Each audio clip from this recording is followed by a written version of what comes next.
TDP నేత బుద్ధా వెంకన్న సంచలన ఆరోపణలు చేశారు. నిన్న విజయవాడలో అల్లర్లకు జగన్ కుట్ర చేశారు అన్నారు. రాష్ట్రంలోని రౌడీలందరినీ నిన్న విజయవాడ తరలించారని చెప్పారు. పోలీసులు ముందే గుర్తించి కుట్రను భగ్నం చేశారు అన్నారు బుద్ధా వెంకన్న.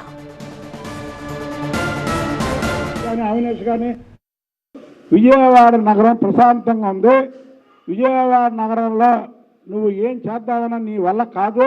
వంశీ కానీ, నాని కానీ, అవినేష్ కానీ ఈ విజయవాడ నగరంలో ఏదన్నా అల్గలు సృష్టిద్దామంటే అది మీ బుద్ధి తక్కువ పనే. రాష్ట్రం మొత్తం ఉన్నటువంటి రౌడీలందరినీ కూడా విజయవాడ నగరంలో దించాడు. ఇదే జగన్మోహన్ రెడ్డి పిన్నెల రామకృష్ణారెడ్డి దగ్గరికి వెళ్ళి పరామర్శించాడు. అప్పుడు ఎడవాడు చేశారు. అక్కడ నిన్న ఎందుకు చేశారు? విజయవాడ కేంద్రంగా తీసుకున్నారు. వాళ్ళు విజయవాడని ఒక కేంద్రంగా తీసుకొని అల్లర్లు సృష్టించడానికి నిన్న ప్లాన్ 11. వాళ్ళ నాన్న